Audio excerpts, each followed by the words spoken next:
Hello friends, இன்னைக்கு ஆஃபரில் பார்த்தீங்கன்னா சாம்சங்கில் S21 அல்ட்ரா ஓப்பன் பாக்ஸ் வந்திருக்கு. சாம்சங் எஸ் சீரிஸ் நிறைய இருந்தாங்க. S21 அல்ட்ரா அது ஓப்பன் பாக்ஸ் வந்திருக்கு. சாம்சங்கில் இது 1 லட்ச ரூபாய்க்கு லான்ச் ஆன மாடல் தான். இப்போ ஆஃபரில் 1 லேக்ல இல்லை, ஜஸ்ட் 34,000 தான். S21 ultra 16 GB RAM 512 GB storage கொடுத்துருக்காங்க. ஸ்டோரேஜ் நல்லா இருக்கு, ரேம் நல்லா இருக்கு, செட்டும் சூப்பராக இருக்கு.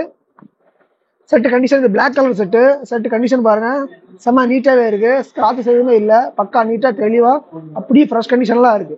ஃபோன் பக்கா தெளிவாக அப்படி தங்க கட்டி போலவே இருக்கு, சூப்பராக இருக்கு. டைப் சி போர்ட்டு உங்களுக்கு இதில் அசரிஸ் எதுவுமே கிடையாது. அடிஷ்னலாக உங்களுக்கு இதில் பாக்ஸு மொபைல் மட்டும்தான் வரும். இது வாரண்டி பார்த்தீங்கன்னா முடிஞ்சிருக்கும். S21 அல்ட்ரா நிறையவே கேட்ட மாடல். எஸ் சீரிஸ்னாலே கேமரா ஸ்பெக் சூப்பராக இருக்கும். செட்டும் தரமாக இருக்கு. ஆஃபர் ரேட்டும் போய்கிட்டு இருக்கு. உங்களுக்கு இது ஆக்சுவல் ப்ரைஸ் பார்த்தீங்கன்னா ஜாஸ்தி தான். உங்களுக்கு ஆஃபர் ரேட்டில் அது ஓப்பன் பாக்ஸ்னால ஜஸ்ட் 34,000 தான் போய்கிட்டு இருக்கு. நம்மகிட்ட வாங்க எல்லா ப்ராடக்ட்டுமே 10 days checkup guarantee also available இருக்கு. 10 days செக் பண்ணிக்கலாம் நம்ம ப்ராடக்ட் எல்லா ப்ராடக்ட்டுக்கும். அது போக கேஷ் ஆன் டெலிவரி ஆப்ஷன் இருக்கு, ஜிபே ஆப்ஷன் இருக்கு. நேரில் வந்து கூட எடுத்துக்கலாம். தேவைப்படுங்க கால் பண்ணுங்க, வாட்ஸ்அப் பண்ணுங்க, தொடர்ந்து நம்மளை ஃபாலோ பண்ணுங்க. தேங்க்யூ.